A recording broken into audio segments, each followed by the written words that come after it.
അടുത്തത് കുംഭക്കൂറാണ്. കുംഭക്കൂറിന് അവിട്ടത്തിൻ്റെ അവസാനത്തെ 2 പാദവും ചതയവും പൂരോരുട്ടാതി 1, 2, 3 പാദങ്ങളും ചേർന്നതാണ് കുംഭക്കൂറ്. ഇവർക്ക് ലഗ്നത്തിൽ രാഹുവാണ്.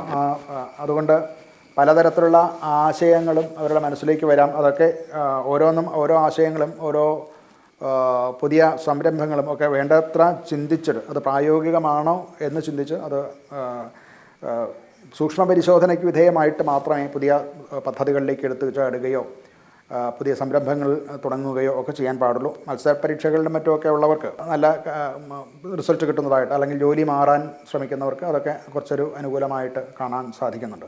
ധനം സംബന്ധിച്ച് മെച്ചപ്പെടും. പൊതുവെ കടബാധ്യതകളൊക്കെ കുറയാനും സാധിക്കുന്നുണ്ട്.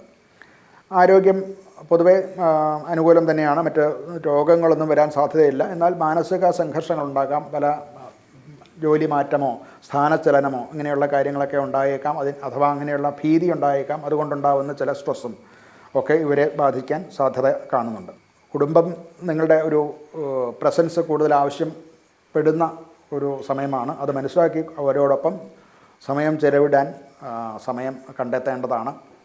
ഇവർ ഈ കുംഭക്കൂറുകാർക്ക് ശനീശ്വരനെ പൂജിക്കുക അഥവാ ശാസ്താക്ഷേത്രത്തിൽ ദർശനം നടത്തുക, എള്ള് പായസം നടത്തുക, എള്ള് കൊണ്ടുള്ള നീരാജനം നടത്തുക, ഇതൊക്കെയും നല്ല ഫലങ്ങൾ തരുന്നതാണ്. വിശേഷേണ ശിവക്ഷേത്രത്തിലെ ധാരയും അവിടെ നിവേദ്യസഹിതമുള്ള വഴിപാടും അന്നദാനവും ഒക്കെ ചെയ്യുന്നതും അനുകൂലമായിട്ടുള്ള ഫലം നൽകുന്നതാണ്.